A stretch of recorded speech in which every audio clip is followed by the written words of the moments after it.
Bem-vindo, querido professor, a mais um Revisa aí, professor. Seja bem-vindo. Muito bom estarmos juntos. Pastor Patrick, seja bem-vindo. Obrigado, pastor. Você também, seja bem-vindo. Vai ser um prazer recapitular essa lição aí com você. Amém. E você sabe, nesse momento, nós vamos pegar a lição número 2. Nós vamos dar uma pequena recapitulada para a gente poder estudar e trabalhar com os nossos alunos. E depois da oração, nós vamos assistir um videozinho que a Novo Tempo sempre está dando uma dica para a gente. E eu gostaria que, nesse momento, você participasse dessa oração conosco, para que nós pudéssemos começar, então, o nosso Revisa aí. Vamos orar, então? Vamos sim, pastor. Querido Deus, muito obrigado, porque nesse momento temos a oportunidade de recapitular a lição 2. Gostaríamos que o Senhor estivesse conosco e com cada professor. É o que pedimos e agradecemos em nome de Jesus. Amém. Amém. Ok, querido professor, esse já é o 21º vídeo. É mesmo? Lembrando que é uma série de 52 vídeos relacionados ao livro, né? 52 dicas. Das 52 dicas, Exatamente. Correto? Então, pastor Bruno, quem hoje vai dar a dica? Muito bem, pessoal. Hoje quem vai nos ajudar é a Creriane. Creriane, diz pra gente aí, que dica você tem pra gente? Vamos lá. Lembra do caso dos bereanos? A palavra de Deus nos diz que eles eram mais nobres que os demais porque examinavam as Escrituras todos os dias. E veja que eles não só examinavam as Escrituras por conta própria, mas eles faziam isso diariamente. E veja se não é essa oportunidade que a lição da Escola Sabatina nos oferece. Então, professor, a dica de hoje fica para que você desafie os seus alunos e que os estimule a esse espírito de investigação. Faça perguntas, construa problemas, proponha hipóteses e estimule-os para que eles de fato sintam o prazer e a vontade de buscar diariamente na fonte da palavra de Deus. Que Deus o abençoe para isso. Ok, excelente dica. Mais uma dica aí para você, professor, colocar aí em prática na sua igreja, né? E como dicas simples, mas bem focadas, objetivas, numa linguagem bem lúdica, né? Muito. Que bom. Pastor Bruno, estamos estudando sobre educação. E na lição passada comentamos que a lição desse trimestre ela tem um diferencial. Não é só educação. Né? Não é só educação, mas ela foi escrita por vários educadores, ou seja, pedagogos, profissionais da área da educação da Rede Adventista do Sétimo Dia. E falando nisso, nós temos alguém especial conosco aí, né? Olha, pastor Patrick, nós estamos recebendo aqui a ilustre presença de uma amiga, é a doutora Jéssica. Ela esteve conosco, né, na lição passada. Verdade, sim. E ela aceitou estar mais uma vez conosco. Ela vai abordar alguns assuntos aqui conosco. Doutora Jéssica, seja bem-vinda. Eu quero fazer 2 perguntas para você. Vamos lá. Primeira pergunta, qual é o papel da família na educação? A gente sabe que é fundamental, mas vamos lá, explica para a gente aí, qual é o papel da família na educação? Sim, pastor, obrigado pela pergunta. Pensar em família, na construção social é bastante importante quando se trata de educação. Porque a gente trabalha com corresponsabilidade. A família tem um papel de educar, sim, esse aluno, mas a escola também tem a obrigação de educar nos conteúdos formais.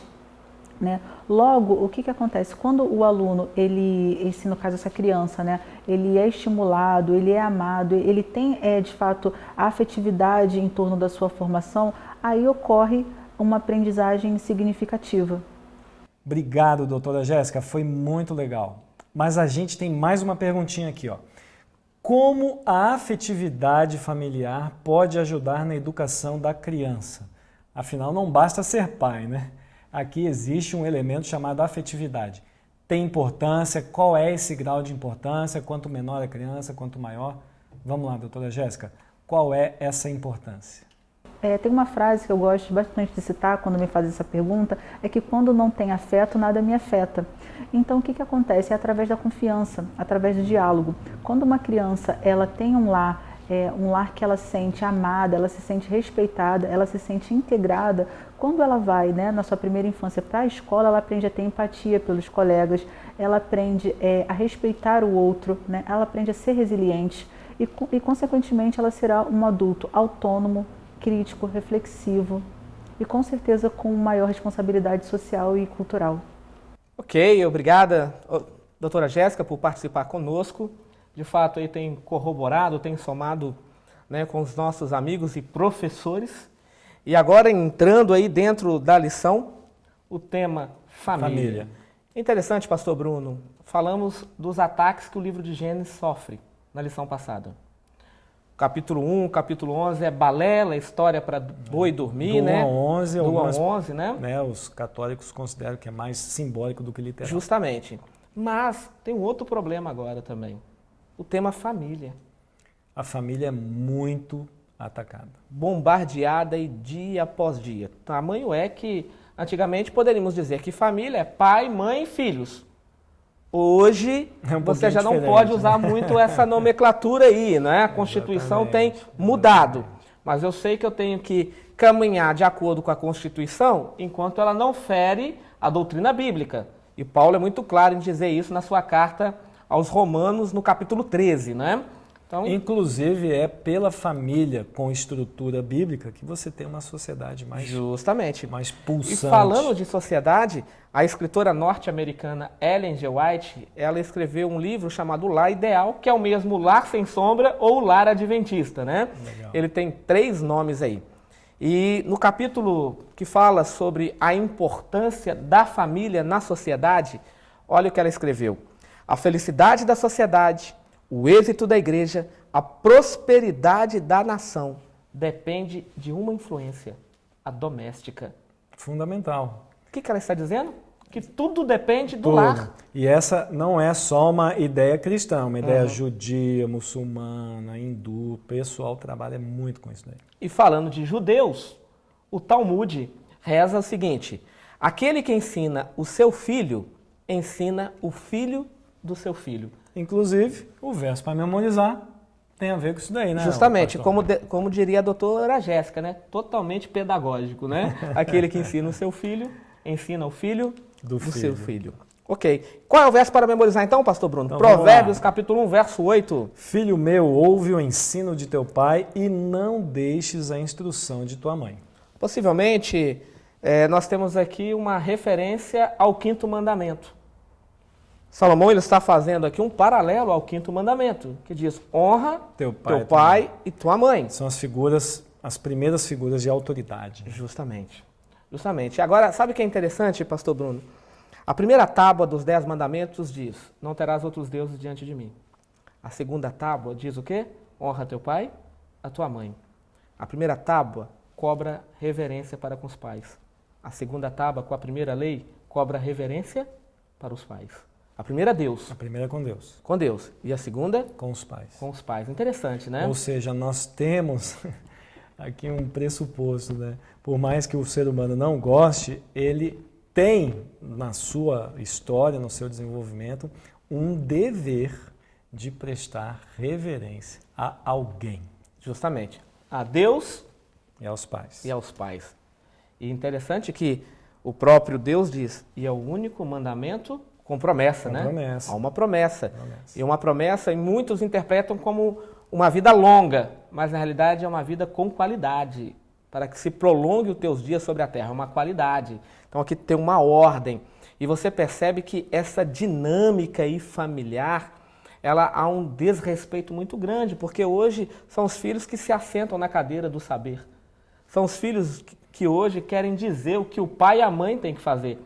A gente está vivendo uma sociedade onde a mídia e entretenimento fazem com que os meninos, as meninas, né, tenham esse tipo de conduta. Justamente. Nós temos hoje uma inversão de valores, né?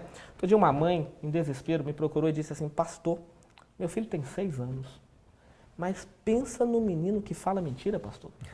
O menino mente demais e eu não consigo entender, porque eu e meu marido, nós somos cristãos, pastor. E nós temos um voto aqui de falar a verdade. Eu falei: ok, irmã, e vem cá, que programa ele assiste? Quando você não está aí dando atenção para ele, ou quando você quer lavar uma louça, quando você quer cozinhar e tal, como eu sei que você trabalha em casa, como que você trabalha o seu tempo aí, né, com respeito a isso? Ele assiste o quê? Uma Novo Tempo, com tia Cecel. Ela falou, tá louco, pastor? Tia Cecel? Misericórdia, quem aguenta aquilo? Não dá. Falei, que isso, irmão? É um programa montado para o seu filho, não é para a senhora, né? Não, eu deixo ele assistir no Pica-Pau, eu deixo ele assistir no Chaves, eu falei, irmã, peraí, só um minutinho. Não quero nem considerar o Pica-Pau. Vamos considerar o Chaves aqui rapidamente, né? Eu disse, irmã, preste atenção rapidinho. Vou te dar algumas dicas aí a respeito do Chaves. Olha só, o Chaves não tem pai nem mãe, então ele não serve de base. Já tá e mora dentro de um barril. E é mentiroso. Muito. Muito. Tem uma amiga que se chama Chiquinha. Qual o problema da Chiquinha? Ela vive no lar que não tem a figura materna. E tem um pai enrolado e mentiroso, que quando sua madruga vai cobrar o aluguel, ele pede para a filha mentir, dizendo que ele não está lá. Certo? A Chiquinha tem um outro amigo também, que é amigo do Chaves, que se chama Kiko. Qual é a diferença agora do lar do Kiko para o lar da Chiquinha? Não tem a figura paterna. Não tem a figura paterna. Mas ela tem um ficante, a mãe dele, que se chama Professor Girafales, que quando não fica com ela, sobe as escadas para ficar com a tia da Pops. Então você percebe, né? As famílias todas bagunçadas. E o Kiko também é mentiroso, a Chiquinha também é mentirosa, e tem o Sua Barriga, que cobra o aluguel, que não tem a figura materna para o seu filho, Nhonho. Então você percebe que as famílias não têm configuração. Elas são compostas assim. Elas são compostas assim. E tem a dona Clotilde, que mora na casa 71, que carinhosamente é chamada de bruxa do 71 e que tem um animalzinho que se chama Satanás, né? Então você percebe que o programa não corrobora com nada, né? Bem estruturado. É a estrutura aí. E aí ela queria saber por que o menino mentia tanto, né? Essa parte aqui, ô pastor, é a primeira parte que a gente quer ressaltar dessa lição, que são duas. Sim. É a família e a parte do relacionamento dentro da família. Justamente. A lição que a gente está abrindo aqui, ela vai começar a trabalhar com o que nós chamamos de estrutura familiar. É claro que se você tiver seu esposo, sua esposa, isso ajuda bastante, mas nem sempre, né, a vida como a gente gostaria, ela acontece. Certo. Porém, na lição de domingo, ela dá um realce aqui dizendo que a educação ela deve ser guiada de tal maneira que a criança perceba que ela vai vencer os desafios da vida, apesar dos pesares. Então, a família entra nesse papel de ajudar a criança a vencer esses desafios. E outro detalhe, e aí fica aí a dica para os nossos professores, que você precisa colocar, que Deus tem um padrão. Deus não estabelece a família de qualquer maneira. Você olha para o Jardim do Éden, que era a casa de Adão e Eva, você percebe que a primeira coisa que Deus fez foi a casa. E tem até um ditado secular aí fora que diz que quem casa, quer casa, né? Então Deus primeiramente cria a casa. Depois que Deus criou a casa, ele cria o homem. Então ele tem um ambiente. Justamente. Agora o homem é colocado dentro desse ambiente, correto? E depois que ele criou o homem, aí você vai responder, a mulher, errado. Antes de criar a mulher, ele criou o trabalho. O trabalho veio antes da mulher, ok? Então você tem a casa, o homem, o trabalho. Depois do trabalho, ele cria a mulher. E aí se compartilha o trabalho com a mulher. Justamente, que é uma liderança compartilhada. Eva também tinha domínio sobre tudo, sim. Ok? E aí você tem agora o casamento. Olha, casa, homem, trabalho, responsabilidade, mulher, trabalho. Casamento, sexo e filhos. Que é a parte final, né? Que é a parte final. E hoje já invertido, virou. né? Totalmente fora, né? Fora da ordem. Então você percebe que hoje vivemos vários problemas familiares porque não há um respeito por aquilo que Deus estabeleceu no Éden. Eu fiz uma observação aqui, pastor Sim. Patrick, na lição de domingo, falando sobre a primeira família. Tem aqui um parágrafo falando sobre a educação cristã.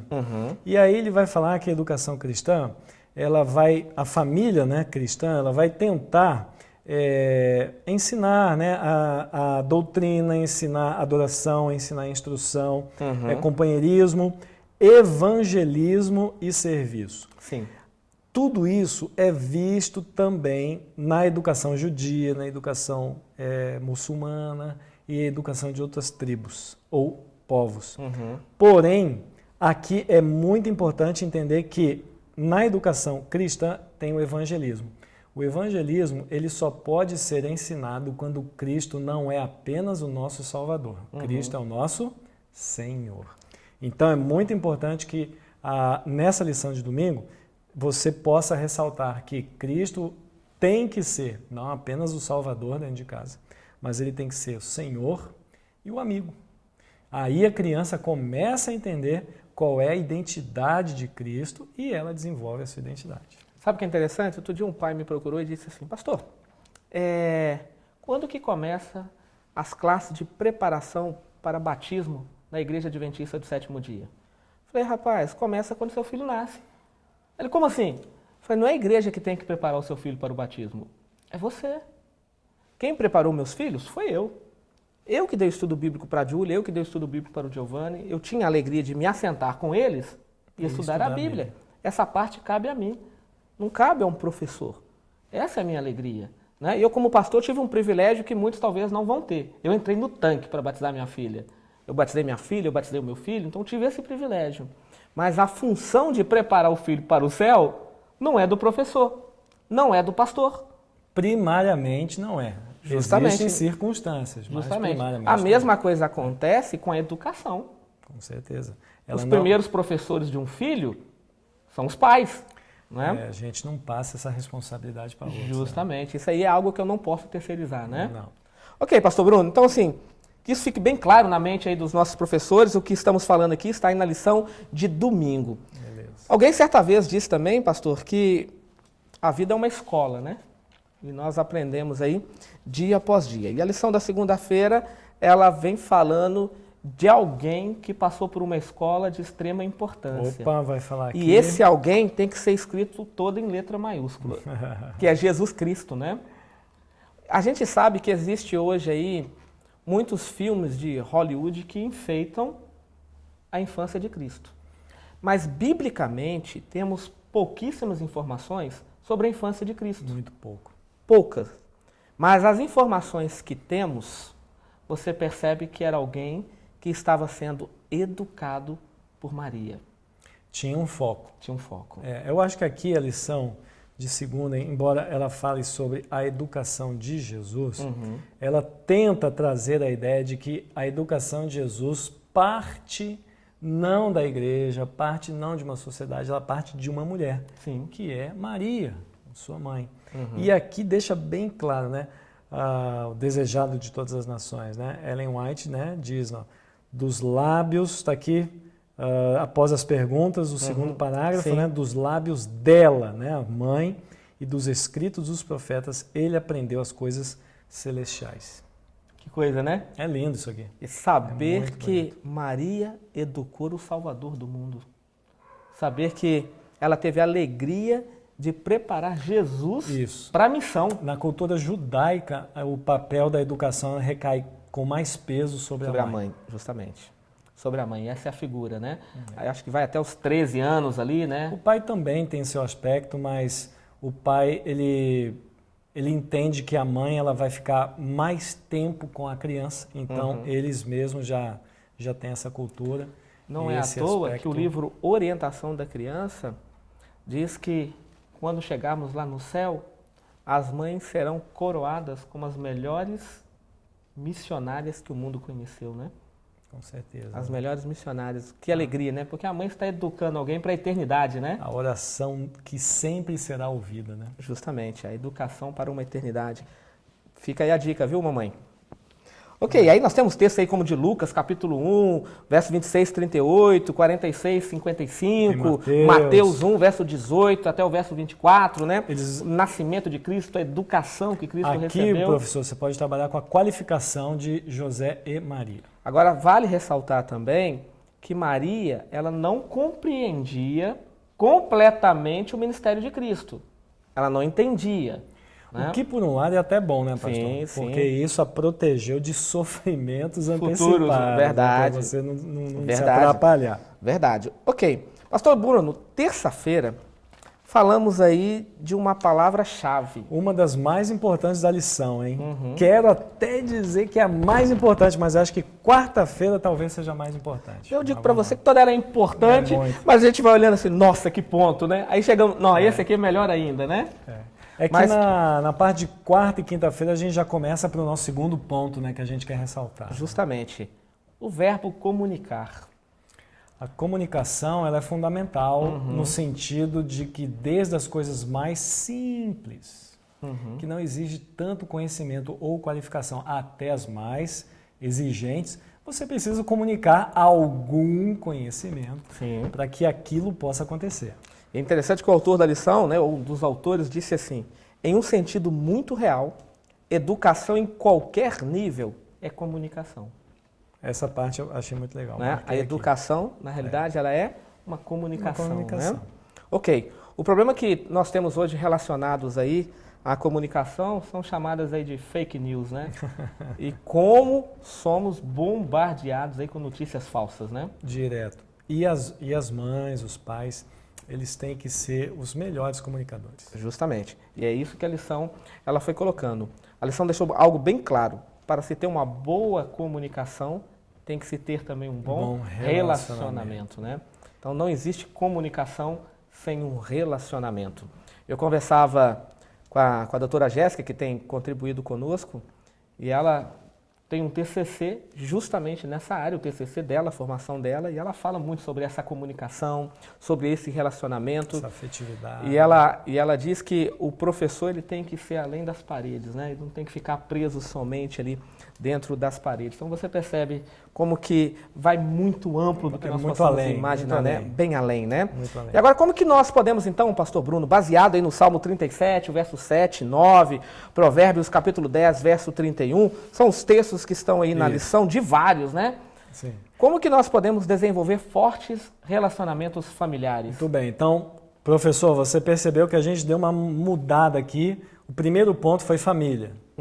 Agora nós vamos para o segundo ponto e a gente vai concluir. Sim. Tem a ver com esse desenvolvimento dos relacionamentos, que talvez seja quase desprezível pela maioria das pessoas, mas é de grande importância. Sim. A gente pode ler aqui, pastor? Claro. Vamos pegar, os dois livros estão pertinho, né? Salmos Sim, eu vou para Provérbios então, tá bom? Então tá, deixa o Salmo 37 comigo. Vou facilitar a sua vida aqui. Obrigado, viu? Você tem um bom relacionamento, isso é bom. Vamos lá, o Salmo 37 é um dos salmos mais lindos e estudados da Bíblia, ele é maravilhoso. Nos versos 7 a 9, nós lemos então o seguinte: descansa no Senhor e espera nele. Não te irrites por causa do homem que prospera em seu caminho, por causa do que leva a cabo seus maus desígnios. Deixa a ira, abandona o furor, não te impacientes. Certamente isso acabará mal, porque os malfeitores serão exterminados, mas os que esperam no Senhor possuirão a terra. Então, o Salmo 37, ele vai tentar trabalhar com a ideia de você se relacionar com Deus. Justamente. E desenvolver essa confiança nele. E o livro de Provérbios, escrito por Salomão, aí você tem o pai e agora temos o filho, né? Salomão. E Salomão, ele escreve aqui um Provérbios, na realidade, o capítulo 10 é chamado de provérbio antitético. O que é uma linguagem antitética? É sim, não, oposto, né? Sim. Ele traz o oposto. E ele vem falando justamente disso. No capítulo 10, verso 31, ele diz assim: a boca do justo produz sabedoria, mas a língua da perversidade será desarraigada. Agora o verso 32. Os lábios do justo sabem o que agrada, mas a boca dos perversos somente o mal. Então ele está dizendo que quer destruir um relacionamento? Mentiras. Né? Quer destruir um relacionamento? Utilize-se do mal. Né? Então ele vem trabalhando com a linguagem oposta. O bem, o mal, a verdade, a mentira. Eu acho que a verdade e a mentira, ela deve ser trabalhada com muita maturidade, porque no dia a dia nós nos deparamos com o seguinte dilema. Nós estamos aqui gravando um programa, é fácil dizer, olha, vamos ser verdadeiros. Aí chega lá em casa, o dia a dia é o seguinte, o telefone toca, aí a mãe ou o pai diz, meu filho, diga que eu não tô, porque o pai está apressado, ele quer sair, às vezes não é que ele não quer conversar com aquela pessoa, ele quer cumprir o horário dele. Mas na cabeça da criança, bom, meu pai disse que não está, meu pai disse que está assistindo uma coisa, está assistindo outra. E a gente se esquece que dentro da igreja você encontra muitos mentirosos, né? Desde o que seria mentirinha até mentiras. Uma mentira é mentira, né? Mas no céu, Apocalipse, João deixa bem claro, ó, no céu não vai entrar feiticeiro, agoreiro e um monte de coisa lá e... mentirosos. Você me fez aqui lembrar um pouquinho da minha infância. Minha mãe me levava às vezes para sair, né? E às vezes chegava na casa de alguém e aí servia ali algum alimento e tal, eu comia e a pessoa falava, tá gostoso? Eu falei, tá ruim. Gostei não. E aí eu chegava em casa e apanhava. E aí eu comecei a entrar numa crise de identidade. Eu falo a verdade, eu apanho. Se eu falo a mentira, eu apanho. Então eu fiquei indeciso aí agora, o que eu tinha que fazer, né? E a mãe, é para ser sincero, mas não é tanto, né? Eu falei, como é que pode? Se eu falo que tá bom, ela vai colocar mais no meu prato, né? Então não dá. Não dá. E aí ela falou, então é melhor você ficar em casa, eu vou sozinha, né? Para não acontecer o contrário. Mas, pastor Bruno, além de então aí, percebemos que os textos que foram colocados, como desenvolver fortes relacionamentos familiares, ele mostrou vários textos aí negativos, né? Sim, São vários. Sim. Mas por que o autor ou os autores da lição colocaram textos aí negativos? Para que você possa entender que esses versos estão mostrando aquilo que quebra um relacionamento. E não apenas aquilo que quebra, aquilo que é exigido. Justamente. Dentro de um relacionamento, de uma boa comunicação, né? Não existe um pouquinho a mais ou um pouquinho a menos. O papel do homem é definido, o papel da mulher é definido, e agora cabe a cada um cumprir esse papel. Pastor Bruno, você falou aí de definições. E a lição de quinta-feira definiu função. Opa! Funções aí dos pais. Okay? Aqui é Deuteronômio, estou abrindo aqui a Bíblia em Deuteronômio. Justamente, eu estou nele aqui. E eu creio que aqui, vamos usar uma linguagem, é o pulo do gato. Opa, aqui está o pulo do gato, aqui tem um segredinho. Aqui está o segredo, ok? Deuteronômio capítulo 6. Isso. Vamos lá então? O verso 7, 8, mas eu quero já pegar o Shemai. Uma das passagens mais famosas é essa daí, justamente, né? Deuteronômio 6, né? Vamos lá então? Vamos lá, eu começo então com... Verso 5. Sim ou 4? Vamos pegar o 4 já está o Shema. O Shema, né? Tá. Mas antes aí, pastor, o que é o Shema mesmo? Dá uma explicada aí para os nossos amigos, professores. A palavra hebraica Shema tem a ver com ouvir, né? Então, Shema Israel, ouça, ó Israel, justamente. Ouve, né? Ó Israel. Dando a ideia seguinte, parou, quietou, então presta atenção. É mais ou menos essa a ideia. É a cruz de Santo André, né? Shema, né? Pare, olhe e escute, né?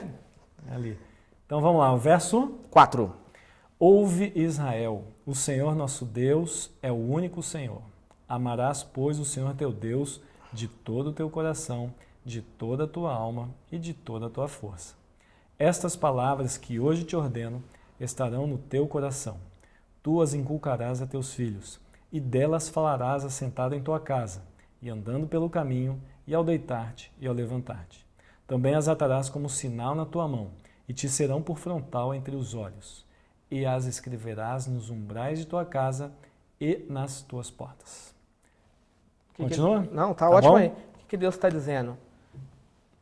Que é uma orientação para educar o seu filho? Uma educação não apenas fundamental, mas dá a impressão de ser uma educação perene, que já tem que estar dentro da gente. Justamente. Agora, eu peguei o verso 7, tu as inculcarás, e eu falei, Senhor, o que é isso essa aqui? Essa ideia, né? De estar perene. Aí eu peguei ali no hebraico, né? E a palavra é como se Deus estivesse dizendo assim, ó, racha a cabeça do seu filho, né? Me introduza lá dentro para ele entender que fora de mim não há vida. Para que ele entender, se ele quer estar bem, ele precisa de mim. Pastor Patrick, eu acho que é uma linguagem exagerada. É hipérbole minha? Por que Deus faz tanta questão da gente rachar a cabeça? Deus, num ambiente perfeito, ele viu seus filhos caírem. Imagina agora. Justamente. Então, essa parte, pastor, eu queria deixar claro para você o seguinte, a nossa educação, ela tem o princípio da educação de Adão e Eva, mas ela é diferente Porque Adão e Eva estavam já crescidos, adultos, num ambiente perfeito. Nós nascemos já miudinho criança, num ambiente imperfeito. Ou seja, a gente tem um ambiente totalmente diferente. Por isso que Deus ele fala, inculca, vai lá, ó, porque Deus sabe que se depender do homem pura e simplesmente... Justamente. Sabe o que eu vejo aqui no capítulo 6? Que Deus é pedagogo por excelência. Né? E Deus está dando aqui os seus meios, os seus métodos de como eu e você precisamos trabalhar para educar os nossos filhos. Não se esqueça, comunicação exige um bom relacionamento. É isso que deve ser colocado, é isso que deve ser bem trabalhado aí na classe com os nossos professores. Família, aí você pode explorar Justamente. até terça, aí, quarta e quinta a gente já pode colocar aí relacionamento. Justamente. Fechamos aqui, pastor? Eu acho que já podemos concluir, hein, pastor Patrick? Ok. Você pode fazer uma oração aí Claro, com a gente? com certeza. Vamos orar então. Senhor Deus e Pai, obrigado pelo estudo da Tua Palavra, obrigado por entendermos o plano da família, obrigado por entendermos também o papel que cabe a nós como pais. Que o Senhor continue nos iluminando, Amém. perdoando assim também os nossos pecados. Amém. Abençoe também, Senhor, os professores, a classe, os seus alunos, que todos possamos ter uma linda escola sabatina para a Tua honra e para a Tua glória. Amém. Te pedimos essas bênçãos e já te agradecemos no nome de Jesus. Amém. Pastor Bruno, e aquele famoso recado que não pode faltar? Sabe qual é? Eu estudo a lição. E você?